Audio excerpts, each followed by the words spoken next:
Welcome to the Deep Dive, the show where we take a stack of the latest market intelligence, economic reports, and investor insights and meticulously break it down into the most important nuggets of knowledge for you, our curious listener. It's an intriguing paradox unfolding, isn't it? It really is.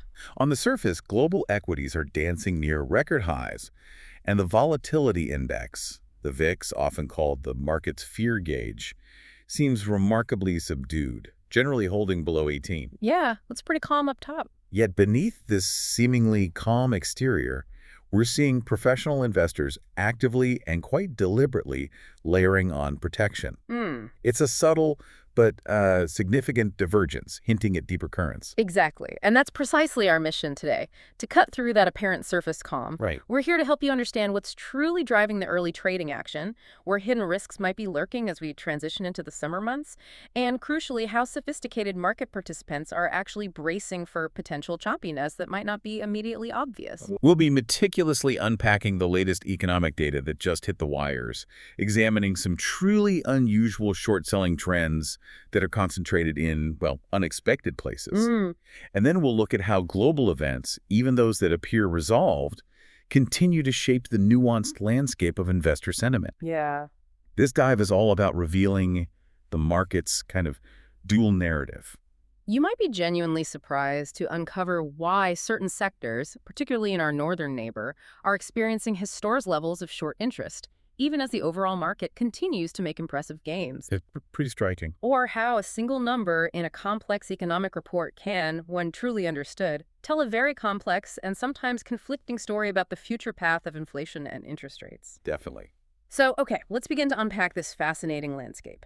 Kicking things off with today's pre-market pulse, the immediate outlook points to a pretty strong start for U.S. equities. Looks positive, yeah. Futures tied to all the major U.S. equity indexes, that's the Dow Jones Industrial Average, the S&P 500, and the tech-heavy Nasdaq 100, are all showing positive momentum, signaling a higher open this morning. The Nasdaq 100 futures are actually leading the charge, displaying a healthy 0.4% gain, with both the Dow and S&P 500 also firmly planted in positive territory as we speak.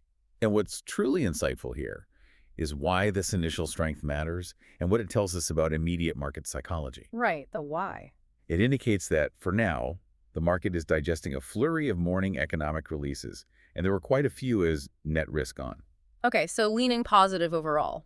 Despite some mixed signals embedded within that data, which we'll definitely delve into shortly, this early positive reaction really sets an optimistic tone for when the cash market officially opens. Right. It suggests that investors, at least initially, are choosing to interpret new information through a constructive, growth-oriented lens, almost actively looking for reasons to push higher. Interesting. This selective optimism itself is a significant market signal, I think. Now, let's cast our minds back to Wednesday's trading session. It felt a bit like a deliberate breather, didn't it? It did, yeah, applause. After 2 consecutive days of pretty significant gains across the board, the S&P 500 closed fractionally lower, while the Dow Industrials eased slightly, down about 0.3%. The Nasdaq Composite, ever the outlier and often propelled by its tech giants, managed to eke out a modest 0.3% gain. Still green, though. But here's the picker, and this is crucial context. Even with that minor pause, these indexes are still remarkably close to their all-time highs, Still close. with both the S&P 500 and Nasdaq within a mere 1% of their peaks, and the Dow about 5% off its record. It highlights how robust the underlying bullish sentiment has been. And if we connect this to the bigger picture, the underlying reason for that very recent swift rally was quite direct and fundamentally driven by a fading of acute geopolitical concerns. The Iran-Israel news, right? Specifically, yeah, we're talking about a significant de-escalation surrounding the Iran-Israel situation, with news of a potential ceasefire agreement helping to calm global jitters. Okay. This perfectly illustrates how swiftly and often dramatically market sentiment can pivot on global developments. It really does. A period of intense uncertainty can quickly give way to relief, and that relief translates directly into capital flowing back into risk assets, driving upward momentum. It's a powerful reminder that even amidst a backdrop of economic data releases, the overarching global narrative, particularly concerning stability or instability, can be the most potent driver of short-term market action. Speaking of powerful drivers, let's shine a spotlight on some individual stocks that truly moved the needle and captured headlines. Okay. Nvidia, the undisputed AI chip giant, continues its seemingly unstoppable ascent. Still climbing. It rose another 0.5% in early trading today, hitting a new record high, effectively reclaiming its title as the world's most valuable company by market capitalization. Back on top. Other mega-cap tech behemoths like Microsoft, Amazon, Alphabet, Meta Platforms, Broadcom, and Tesla were mostly inching higher, following the general bullish sentiment. Riding the wave. Though Apple was a slight outlier, experiencing a modest dip. Yeah, Nvidia's story isn't just about its daily gains. It runs far deeper into the core of the ongoing technological revolution. It's more than just one day's move. It wasn't merely a 0.5% early gain today. It actually climbed over 4% on Wednesday alone to secure that record high. Wow, 4%. This phenomenal performance is intrinsically linked to the broader transformative AI narrative. Analysts across the board are growing increasingly bullish, with institutions like Bank of America forecasting a staggering $1 trillion AI market by 2030. $1 trillion? That's huge. Nvidia, with its specialized chips indispensable for AI development and deployment, is seen as a primary, perhaps even indispensable beneficiary of this massive wave of investment. Right, the picks and shovels of AI. This AI-driven demand isn't just concentrated in one place. We're also seeing its profound impact benefiting other key chip players. Like Micron. For instance, Micron Technology shares were up 0.5% in early trading today. This comes on the heels of their recent report of record quarterly revenue, Okay. largely driven by their data center sales, more than doubling year over year. Boy. That surge, almost entirely, is attributed to the booming AI-related demand for memory and storage solutions. It's a clear testament to how the AI wave is rippling through the entire semiconductor supply chain, underscoring its truly transformational impact on the broader tech landscape.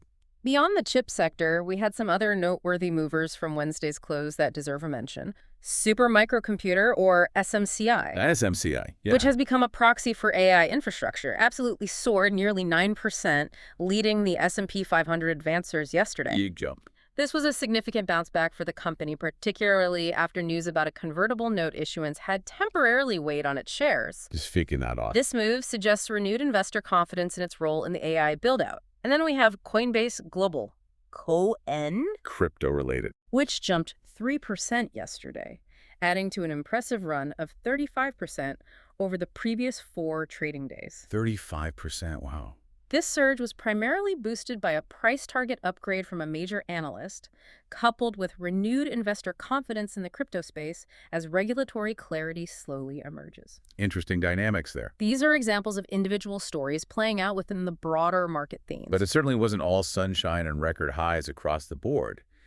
If we look at some of the notable decliners, we gain a more nuanced picture of market selectivity. Right. Always important to see the downside, too. Paychex, for instance, a payroll processing and human resources software provider, dropped a significant 9.4% after missing sales estimates. Ouch. What's particularly telling here is how strategic acquisitions, like their recent purchase of Paycor, can sometimes mask underlying organic growth challenges. Okay. While the acquisition boosted overall revenue figures, their core management solutions revenue would have risen only 3% without it, revealing a slower underlying growth trajectory than investors had hoped for. So the core business wasn't as strong. Exactly. General Mills, a consumer staple giant, also fell 5.1% on missed sales and a cautious outlook, with management explicitly citing an uncertain macroeconomic environment. Consumer staples feeling the pinch. This clearly signals how companies reliant on consumer spending, particularly for packaged goods, are feeling the pressure of, inflation and shifts in consumer habits. Yep, makes sense. And perhaps most notably, Tesla slipped 3.8% yesterday on news of declining EU sales for the 5th straight month. This month. Even as overall battery electric vehicle registrations increased across the continent. So EVs are up, but Tesla EU sales are down. Precisely. This highlights not just sector-specific headwinds as competition intensifies in the EV space, but potentially company-specific challenges for Tesla amidst broader technological strength. Right. It's a powerful reminder that not all boats are rising equally in this market. Shifting gears a bit, let's turn our attention to the behavior of key commodities, which often serve as vital gauges of global economic health and geopolitical sentiment. Okay, commodities. West Texas Intermediate, or WTI, crude oil is climbing 1% today, now reaching $65.60 per barrel. bit of a rebound. It's rebounding nicely after a pretty significant drop from earlier in the week when it was trading over $77 per barrel. Right, that was tied to the Middle East news. That initial sharp decline was largely due to the easing of Middle East fears we discussed earlier.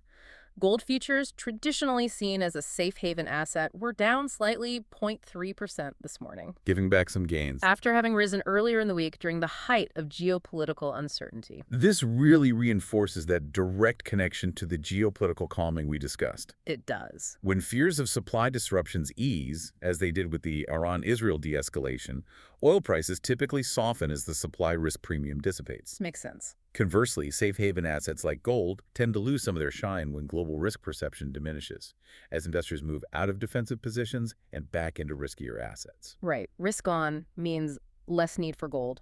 Meanwhile, the 10-year Treasury note yield, which serves as a benchmark for borrowing costs across the entire economy, from mortgages to corporate debt, is currently at 4.26% today, down slightly from 4.29% at Wednesday's close.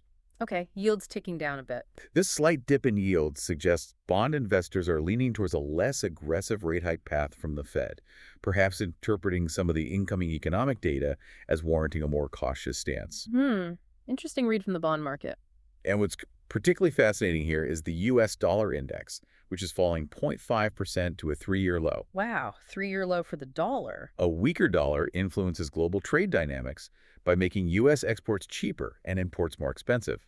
It also has significant implications for carry trades, Right. where investors borrow in a low interest rate currency like the dollar and invest in higher yielding currencies or assets abroad, profiting from the interest rate differential. So a weaker dollar helps those trades. When the dollar weakens, these trades can become more profitable, encouraging more global risk-taking. It truly shows you how intertwined these seemingly disparate markets, commodities, bonds, and currencies are with broader risk sentiment and the global appetite for risk. It's all connected. Now, let's dive into the economic data that investors were furiously digesting this morning, because this is where some of the key nuances for the market's initial risk-on reaction emerge. Yeah, the data dump. We saw a flurry of reports hit the wires almost simultaneously, including the latest weekly jobless claims, important trade balance figures, a read on durable goods orders, and a revised reading for the first quarter GDP. A lot to process. It was a lot to take in at once, and the market's initial reaction tells a rather complex story about how different data points are weighted. Indeed. Let's break down those key data points because they truly paint a picture of conflicting signals. Okay. We had some clear upside surprises that suggest underlying economic resilience. Initial jobless claims, a key indicator of labor market health, fell to 236,000. Better than expected. This was notably better than the consensus estimate of 245,000, signaling continued strength in employment. Good news there. Then, durable goods orders, which reflect new orders placed with manufacturers for durable goods, machinery, vehicles, appliances, Right, big ticket items. unexpectedly soared a remarkable 16.4% month-over-month in May. 16%. Wow, that's huge. This far exceeded the consensus expectation of 8.5%, indicating robust business investment and potentially a surge in capital expenditure. So strong jobs, strong orders. However, here's where it gets really interesting and complicates the narrative. The first quarter GDP, the broadest measure of economic activity, was revised lower to 0.5% CAR, Negative 0.5. seasonally adjusted annual rate, from an initial reading of about 0.2%. So on one hand, you have these surprisingly strong individual components suggesting dynamism, but on the other, the overall growth picture, when all factors are considered, is actually softer and indicates contraction. So if we look at it as a macro data scorecard, it's clearly influencing different parts of the market in different ways, leading to some incredibly nuanced reactions rather than a simple good news equals good for everything scenario. Precisely. The stronger-than-expected jobless claims and that remarkable surge in durable goods orders powerfully reinforce a resilient labor market plus healthy capital expenditure narrative. Okay, good for cyclicals. This is fundamentally supportive of cyclical stocks, which are companies whose performance is strongly tied to economic cycles, meaning they tend to perform well when the economy is expanding and businesses are investing. Right. However, that softer first quarter GDP reading significantly complicates the Federal Reserve's path forward regarding interest rates. Ah, the Fed angle. It's a key reason why bond yields dipped as bond investors priced in potentially slower overall growth even as equity futures rose. So bonds reacted to GDP, stocks reacted to claims and orders. Kind of, yeah. This demonstrates how conflicting economic data can lead to a nuanced, almost schizophrenic market reaction, where different asset classes respond to different facets of the same economic picture. Hmm. Equity markets might focus on the current strength and profit potential, while bond markets might fret about the underlying growth deceleration. This brings us perfectly to the Federal Reserve and the ongoing debates surrounding interest rates.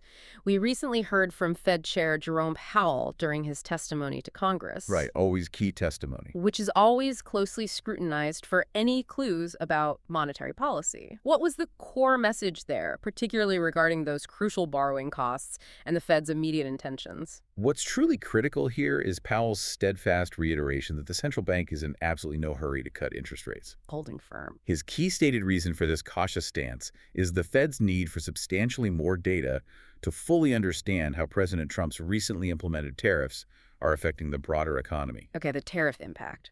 And more specifically, the trajectory of inflation. Powell views this current tariff scenario as unprecedented in its scope and potential impact, Unprecedented, yeah. which he explicitly stated makes the analysis of its inflationary effects particularly challenging.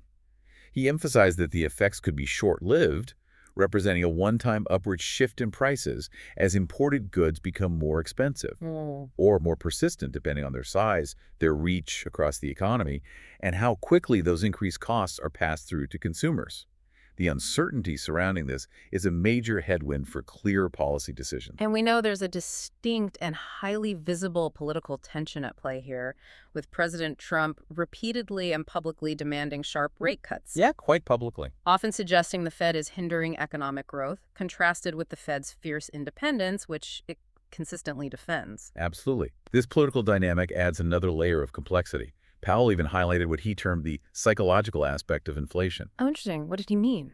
He noted that if businesses and consumers expect inflation to rise due to tariffs, if it becomes part of their mental model for the future, they might behave in ways that actually cause it to materialize. Like a self-fulfilling prophecy. Exactly. Yeah. For example, businesses might preemptively raise prices, or workers might demand higher wages, creating that effect. Mm.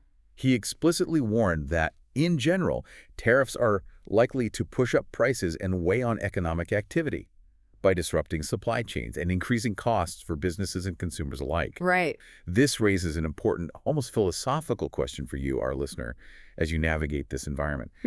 How will these ongoing, highly public policy debates, particularly around trade and tariffs, continue to shape not just the economic environment, but also the underlying expectations that can themselves become powerful economic forces? Yeah, it's a lot to consider beyond just the numbers. It's a dynamic that adds a profound layer of uncertainty to the market outlook.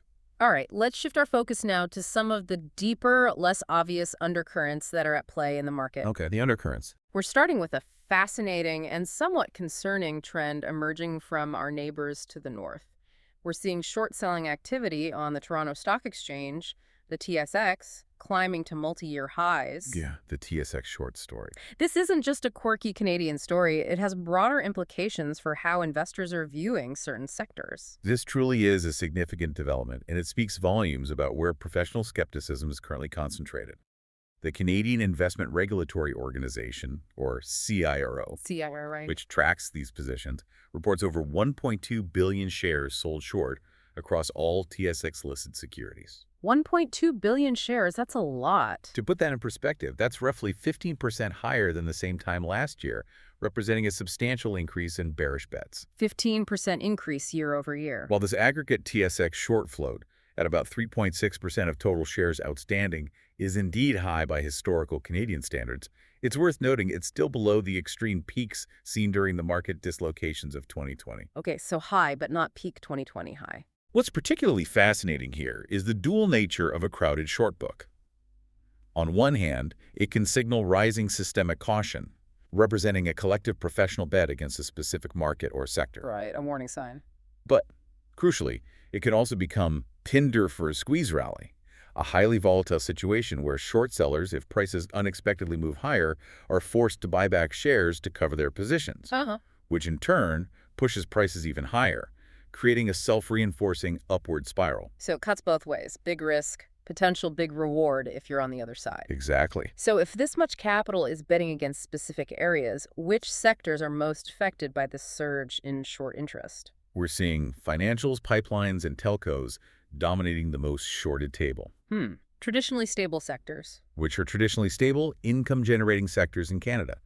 To give you some concrete examples, TD Bank has approximately 51 million shares sold short. 51 million on TD. Accomplice, the telecom giant, is at about 48 million shares, and TC Energy, a major pipeline operator, has around 44 million shares against it. Wow.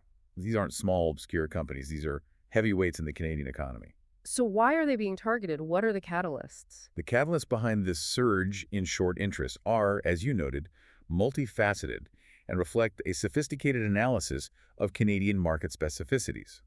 Firstly, there's broad macro rate uncertainty, The rate picture again? particularly as the Bank of Canada navigates its own interest rate path.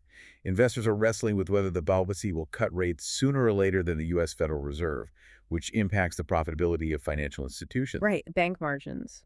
Secondly, we're seeing widening credit spreads for Canadian banks, reflecting concerns about their exposure to the highly leveraged Canadian mortgage market. The housing market connection. Some funds are even engaged in bank pairs trades, where they go long U.S. money center banks while simultaneously shorting their Canadian peers. Long U.S. banks, short Canadian banks. Interesting. Their thesis is that domestic mortgage margins for Canadian banks will compress significantly in the second half of 2025 due to potential rate cuts and mortgage renewals. Okay, a specific bet there. Then there are pronounced sector-specific headwinds. Pipeline companies like TC Energy are facing substantial cost overruns on major projects and regulatory hurdles, Right, project risks. which diminish future profitability and dividend growth prospects. Similarly, telcos like TELUS are undertaking massive capital expenditure programs for fiber optic rollout, Through expending. which, while beneficial long-term, can strain free cash flow and potentially slow dividend growth in the short to medium term. Got it. Finally, hedge funds are engaged in relative value trades, often going long. U.S. megacaps think the tech giants we discussed, while simultaneously shorting TSX value names that they perceive as overvalued or facing structural challenges. Okay, relative value plays. What's critical to note is that ETF shorts, such as those on the iShares S&P TSX Index ETF? and the BMO covered call bank ETF, account for a substantial slice, about 22% of all shorted shares. Wow, nearly a quarter in ETFs. These ETF shorts are often used as broader macro hedges against portfolio risk, rather than individual bearish bets on single companies. So it's not always company specific. This implies that rapid unwinds or covering of these short positions are possible if a clear macro catalyst, like a more dovish Bank of Canada easing path, were to emerge, potentially sparking a violent short squeeze that could reverberate across the Canadian market. So that macro hedge aspect makes it potentially faster to unwind. Interesting. Now let's shift our gaze to the broader global market and a sentiment that's quietly gaining traction among big money. Okay, the global view. The idea that investors are actively bracing for a choppy, low-liquidity summer. It's a stark contrast to the record-high headlines we're seeing, Right, that paradox again. suggesting a disconnect between current prices and underlying professional apprehension. Indeed. This raises an important question that you, our listeners, should be asking. Why are professionals, the smart money, so cautious when headline indexes are at or near records? Yeah, why the long face when the market's smiling? Their caution stems from a proactive strategy of layering on protection, using a variety of sophisticated financial instruments. Buying insurance, basically. This includes actively buying equity puts, which are essentially insurance policies that pay out if the market declines, and implementing volatility target strategies, which adjust exposure based on market swings.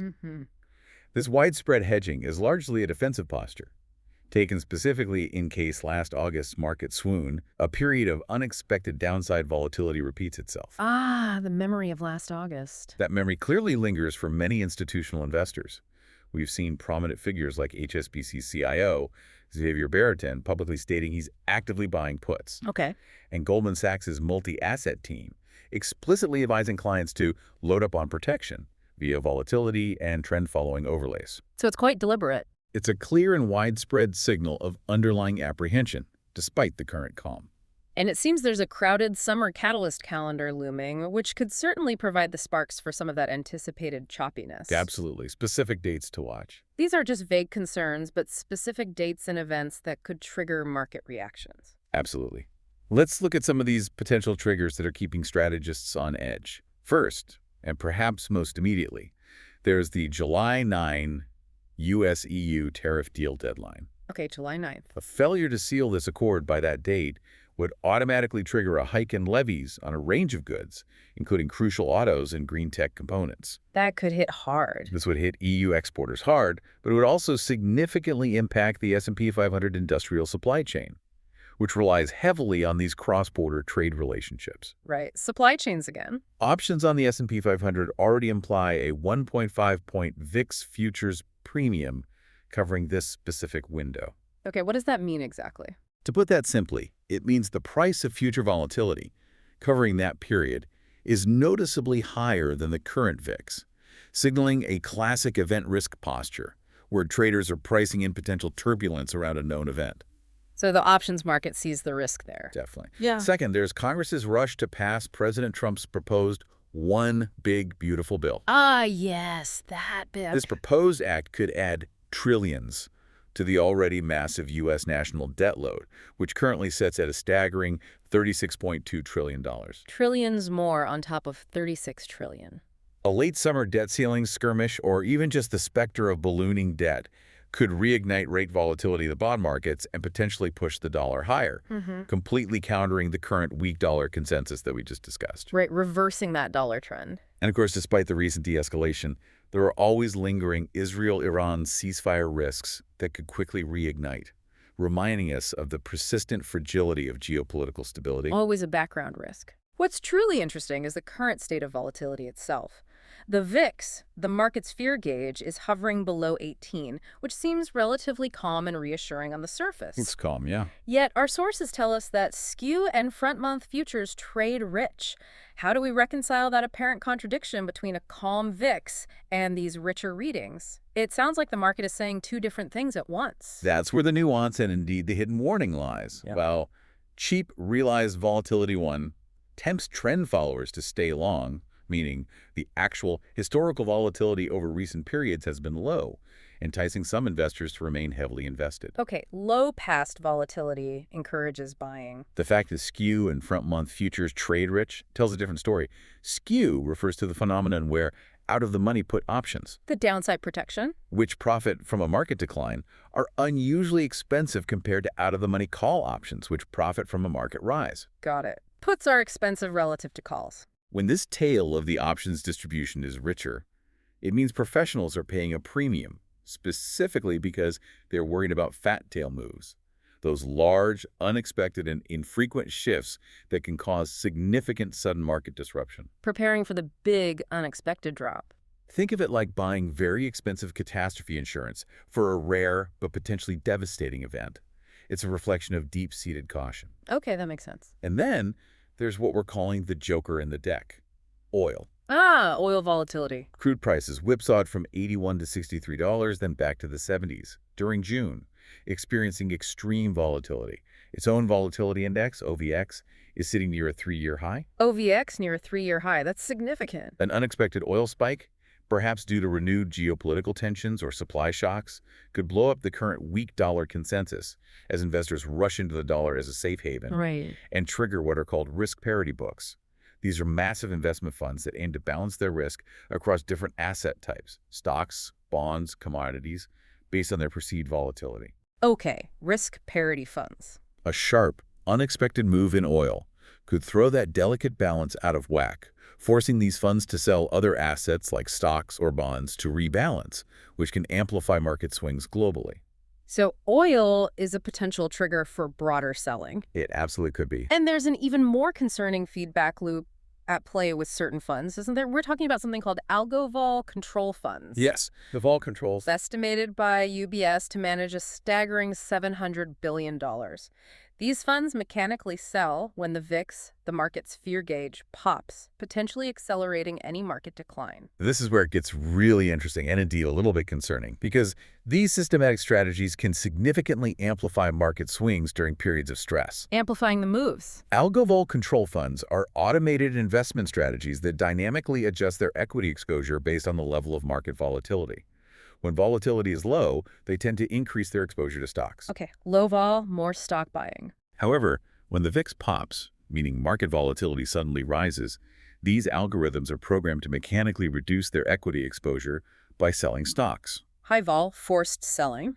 UBS models show that a single-day 2–3% drop in the market, even a relatively modest one, could force $40–60 billion of selling from these funds alone. 40 to 60 billion just from these funds. This forced selling, driven by algorithms rather than fundamental analysis, acts as an accelerant, accelerating any market decline and creating a potential self-reinforcing downward spiral.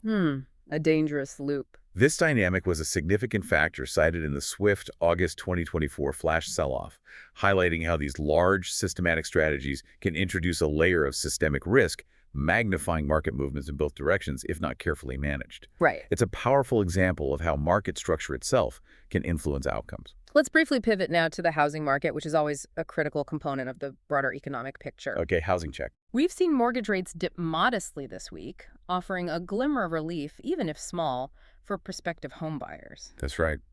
Freddie Mac reported that the average 30-year fixed mortgage rate edged down ever so slightly to 6.84% from 6.85% last week. Tiny dip, but still down. While this rate stability offers some psychological relief, it's juxtaposed against a challenging backdrop.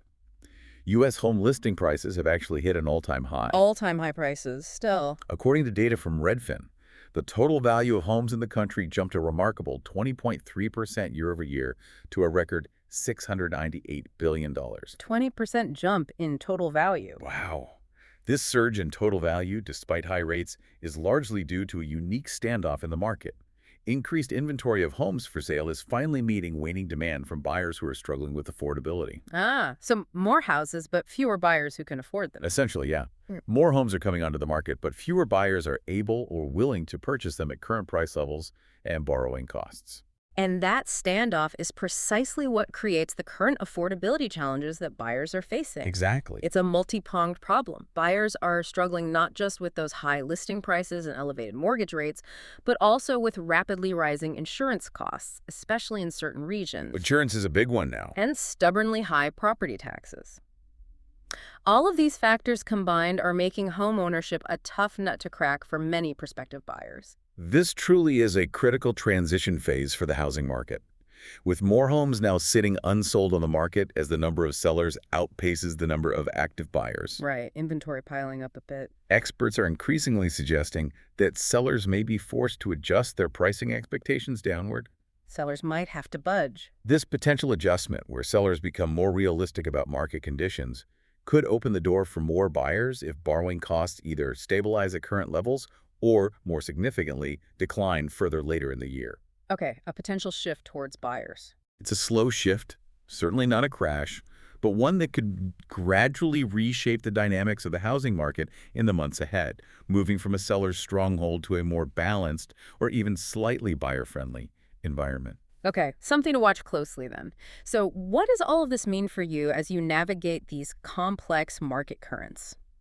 Bringing it all together. As we connect the dots from the surging TSX shorting, the widespread U.S. institutional hedging for summer volatility, and that truly mixed bag of economic data, it's clear that the pre-market strength we discussed at the top of the show is largely data-driven. Yeah, the good data points are winning for now. Those solid jobless claims and surprisingly strong durable goods orders are, for now, outweighing the softer revised GDP reading. However, if we connect this to the bigger picture, it's absolutely vital to reinforce that the tape remains headline sensitive. Very sensitive to news. What that means is that the market is currently highly reactive to new information, especially unexpected news or geopolitical developments. The blend of current market strength, which is supported by some underlying economic resilience, and that deep-seated underlying professional caution, suggests that a nimble and highly adaptable approach is absolutely key for navigating the coming months. Be ready to adjust. You need to be prepared for both continued momentum, driven by positive surprises,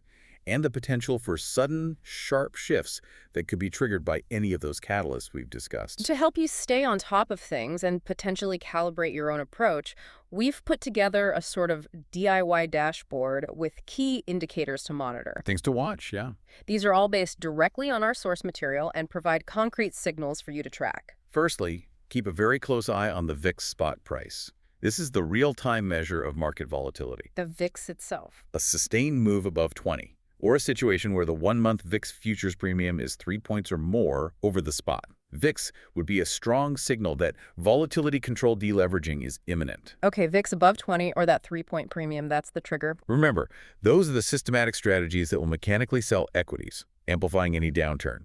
Secondly, you'll want to watch the OVX Crude Oil Volatility Index. Oil vol again? This measures the implied volatility of crude oil prices. A spike above 60 would flag an oil shock, perhaps a sudden supply disruption or geopolitical event that could reignite inflationary fears and potentially revive dollar-long positions, disrupting other market assumptions. OVX above 60 is the warning there. Thirdly, monitor the S&P 500 cash gap fill.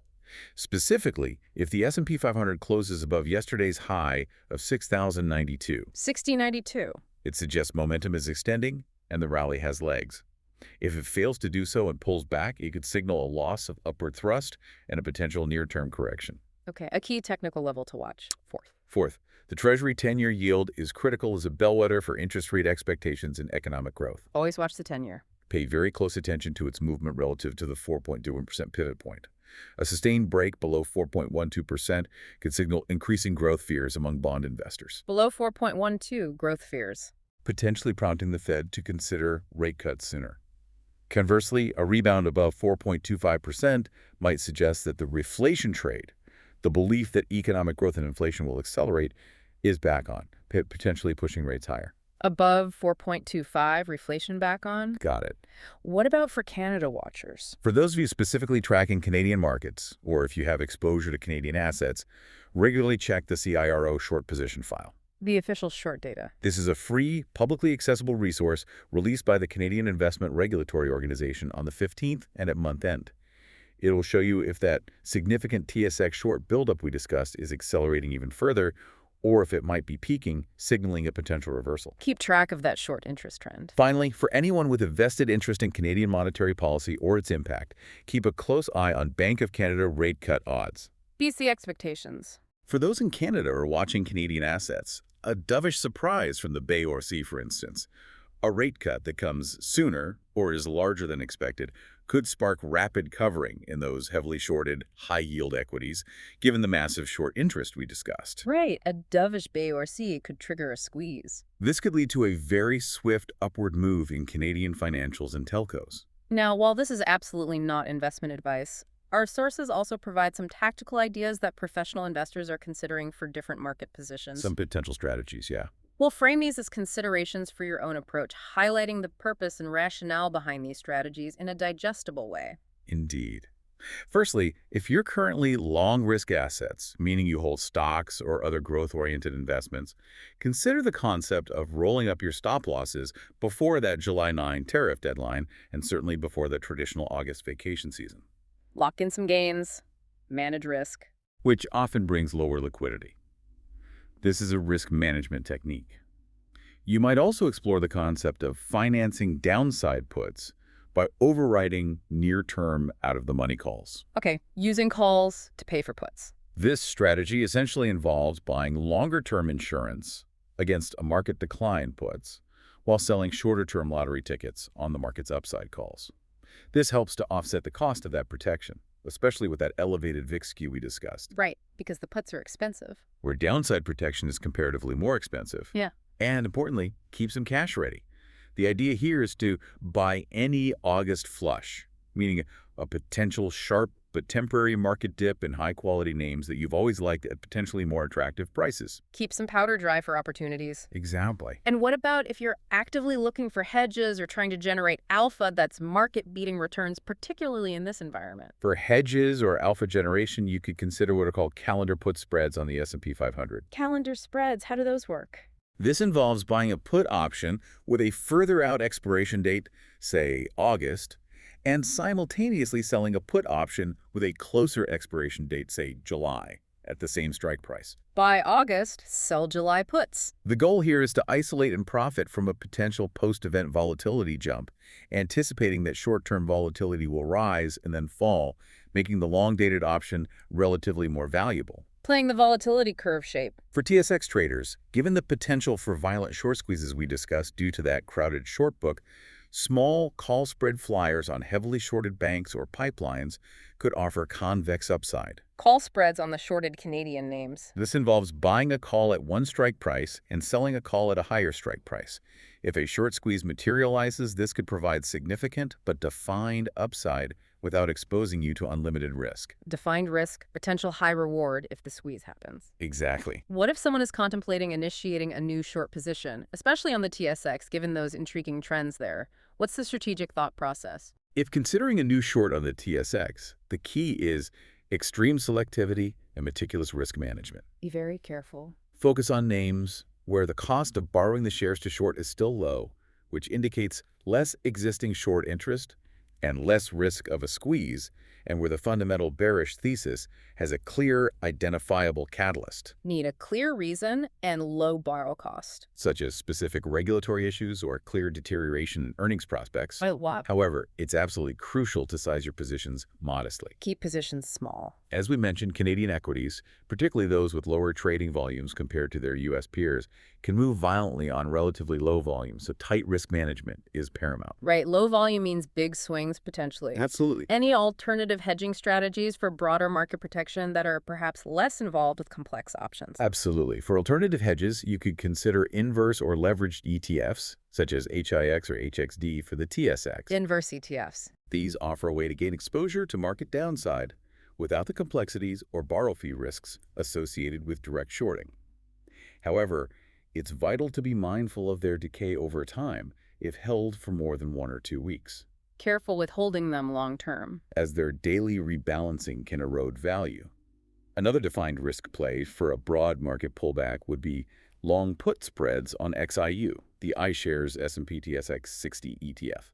Put spreads on the index itself. Similar to the S&P 500 example, this involves buying a put and selling a cheaper put at a lower strike price, giving you defined downside protection for a broad market decline with a limited initial cost. Okay, defined risk hedge. These options provide ways to express a bearish view or hedge existing long positions with clear, predefined risk parameters. To bring it all together, while the pre-market signals are undeniably positive today and headline indexes globally are hovering near strong levels, it's clear there are significant undercurrents that demand your attention. A lot going on beneath the surface. We've seen surging short interest on the TSX, pointing to concentrated skepticism in specific sectors, and widespread institutional hedging for summer volatility, indicating a deep-seated caution among the pros. These dynamics, taken together, paint a much more complex picture than the headlines suggest. So, what does this all mean for you, our listener? The market is sending a dual message. Yeah.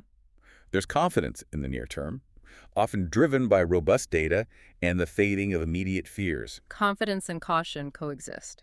But this is tempered by a deep-seated caution about the potential for sudden, sharp moves. This is particularly true with those key deadlines, geopolitical flashpoints, and the amplifying effects of systematic trading strategies all lurking in the background. Right. This raises an important question for all of us. In a world of increasing interconnectedness, where information flows at lightning speed and algorithms can magnify market swings, how do you critically differentiate between market noise and truly impactful signals that could shape your financial future? Yeah, separating noise from signal. And when professionals are pricing in fatter tails, how much insurance is truly enough to navigate the unexpected? Good questions to ponder. We encourage you to continue your own deep dive, perhaps by monitoring the specific indicators we discussed today, or by exploring the original source articles we've drawn from for even more granular detail. Keep digging deeper. Remember, staying informed, maintaining a critical perspective, and actively analyzing the data is the ultimate shortcut to being well prepared in today's dynamic market landscape. Thanks for joining us on the Deep Dive.